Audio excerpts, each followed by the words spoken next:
ನಮಸ್ಕಾರ. ಮುಖ್ಯ ಪ್ರಾಣ ಬಂದ ಮನೆಗೆ ಸರಣಿ ಕಾರ್ಯಕ್ರಮಕ್ಕೆ ತಮ್ಮೆಲ್ಲರಿಗೂ ಪ್ರೀತಿಯ ಸ್ವಾಗತ.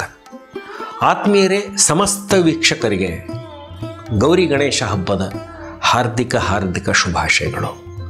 ಆ ವಿಘ್ನ ನಿವಾರಕ ನಮ್ಮೆಲ್ಲರ ವಿಘ್ನಗಳನ್ನು ಕಳೆದು ನಮ್ಮೆಲ್ಲರ ಮನೋಭಿಲಾಷೆಯನ್ನು ಪೂರ್ತಿ ಮಾಡಿ ಸಮಸ್ತ ನಾಡಿನ ಪ್ರತಿಯೊಂದು ಜೀವಿಗೂ ಅವರ ಅನುಗ್ರಹವನ್ನು ಮಾಡಲಿ ಅಂತ ಕೇಳಿಕೊಂಡು ತಮ್ಮೆಲ್ಲರಿಗೂ ಗಣೇಶ ಚೌತಿಯ ಶುಭಾಶಯ ಹೇಳಿ ಇಂದಿನ ಸಂಚಿಕೆಯನ್ನು ಪ್ರಾರಂಭ ಮಾಡ್ತೇನೆ.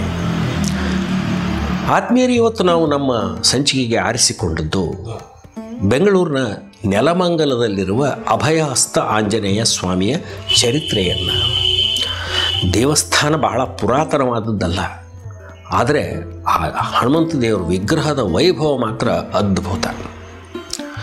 36 ಅಡಿ ಎತ್ತರದ ಏಕಶಿಲಾ ವಿಗ್ರಹ, ಸುಮಾರು 100 ಟನ್ ತೂಕ ಇರುವಂಥ ಒಂದು ವಿಗ್ರಹ, ಬಹಳ ಸುಂದರವಾದಂಥ ವಿಗ್ರಹ. ನೆಲಮಂಗಲದಿಂದ ಅಂದರೆ ತುಮಕೂರು ಹೈವೇ ಮೇಲೆ ನೆಲಮಂಗಲದ ಹತ್ತಿರ ಸಿಗುವಂಥ ಒಂದು ದೇವಸ್ಥಾನ. ಅದನ್ನು ನಿರ್ಮಾಣ ಮಾಡಿದ್ದು 2007 ಶುರು ಮಾಡಿದ್ರಂತೆ. ನಂತರ ಅದು ಮುಗಿದದ್ದು ಮುಂದೆ 6 ವರ್ಷ, ಅಂದರೆ 2013 ಸುಮಾರಿಗೆ ಮುಗಿತು. ದೇವಸ್ಥಾನ ಬಹಳ ಹಳೆಯದಲ್ಲ, ಆದರೆ ವ್ಯವಸ್ಥೆ ಮಾತ್ರ ಬಹಳ ಅದ್ಭುತವಾದಂಥ ಒಂದು ವ್ಯವಸ್ಥೆ ಅಲ್ಲಿ ಅದ. ಅಂದರೆ ಎಲ್ಲ ಥರದ ವ್ಯವಸ್ಥೆ, ನಿತ್ಯ ಅನ್ನದಾನ ಅದರದ್ದು ಬಹಳ ದೊಡ್ಡ ವಿಶೇಷತೆ ಅಂತ ಹೇಳ್ತಾರೆ. ನಿತ್ಯ ಅನ್ನ ಪ್ರಸಾದ. ಆಮೇಲೆ ಭಕ್ತರು ತಮ್ಮ ಮನಸ್ಸಿಗೆ ಎಷ್ಟು ಬರ್ತದೋ ಅಷ್ಟು ದಾನವನ್ನು ಮಾಡ್ಬೋದು. ಯಾವುದೇ ರೂಪ ಇರ್ಬೋದು, ಧಾನ್ಯಗಳನ್ನು ಕೊಡಬಹುದು, ದುಡ್ಡನ್ನು ಕೊಡಬಹುದು. ಯಾವ ರೀತಿ ದಾನ ಕೊಟ್ಟರು ಸ್ವೀಕಾರ ಮಾಡ್ತಾರೆ. ಅದನ್ನು ಮತ್ತೆ ಅವರು ಬಳಸೋದು ಭಕ್ತರ ಅನ್ನದಾನ ಸೇವೆಗಾಗಿ ಬಳಸ್ತಾರೆ. ಅದರ ಮೂರ್ತಿ ಮಾತ್ರ ಭಾಳ ವೈಭವದ ಮೂರ್ತಿ, 36 ಅಡಿ ಎತ್ತರದ ಮೂರ್ತಿ. ಒಮ್ಮೊಮ್ಮೆ ನಾವು ಹನುಮಂತ ದೇವರ ರೂಪವನ್ನು ನೆನೆಸಿಕೊಂಡ್ರೆ, ಅವರ ವಿರಾಟ್ ರೂಪ ನೆನೆಸಿಕೊಂಡ್ರೆ ಭಯ ಆಗ್ತದೆ ಎಷ್ಟೋ ಸಲ. ಅಂಥ ಒಂದು ದೊಡ್ಡ ಒಂದು ರೂಪ ಅವ್ರದ್ದು. ಅದನ್ನು ನಾವು ನೋಡ್ತೀವಿ. 36 ಅಡಿ ಎತ್ತರದ ಏಕಶಿಲಾ ವಿಗ್ರಹ.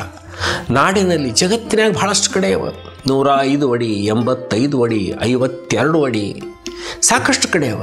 ಆದರೆ ಇದು ಬಹಳ ವಿಶೇಷವಾದಂಥದ್ದು. ಆಮೇಲೆ ದೇವಸ್ಥಾನ ಪೂರ್ತಿ ಮಾಡರ್ನ್ ಟಚ್ ಅಂತಾರಲ್ಲ, ಈಗಿನ ಎಲ್ಲ ವ್ಯವಸ್ಥೆಗಳಲ್ಲಿ ಸಿಗ್ತಾವೆ. ಎಲ್ಲ ಥರದ ಅಲ್ಲಿ ನಿಮಗೆ ಬೇಕಾದ್ರೆ ಹೊರಗೆಲ್ಲ ಅಂಗಡಿ ಪ್ರಸಾದ ತೊಗೊಳ್ಳಿಕ್ಕೆ. ಆಮೇಲೆ ಅನ್ನದಾನಕ್ಕಂತೂ ಸಮಸ್ಯೆನೇ ಇಲ್ಲ. ಎಲ್ಲ ದೇವರಿದ್ದಾರೆ ಅಲ್ಲಿ. ಲಕ್ಷ್ಮೀ ಸರಸ್ವತಿ, ರಾಮಲಕ್ಷ್ಮಣ, ನವಗ್ರಹ, ಈಶ್ವರ ದೇವರು, ಸಾಯಿಬಾಬಾ, ಶನಿ ಮಹಾತ್ಮ, ಎಲ್ಲ ದೇವಸ್ಥಾನಗಳೇ ಇವೆ. ಒಂದು ವಿಶೇಷ ಅಂದರೆ ಬೆಂಗಳೂರಿನ ಸುತ್ತಮುತ್ತಲೂ ಇರೋರಿಗೆ ಒಂದು ದಿನದ ಮಟ್ಟಿಗೆ ನಾವು ಹೋಗಬೇಕು, ಎಲ್ಲಿಯಾದರೂ ಮನಸ್ಸಿಗೆ ಒಂದು ನೆಮ್ಮದಿ, ಶಾಂತಿ, ಪ್ರಶಾಂತತನ ಬೇಕು ಅಂದರೆ ಈ ದೇವಸ್ಥಾನಕ್ಕೆ ಹೋಗಲಿಕ್ಕೆ ಅಡ್ಡಿ ಇಲ್ಲ. ಬಹಳ ಉತ್ತಮವಾದಂಥ ಸ್ಥಳ.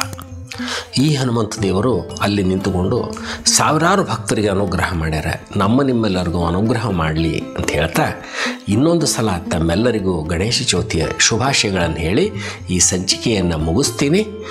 ಜೈ ಶ್ರೀರಾಮ್, ಜೈ ಬಜರಂಗಬಲಿ.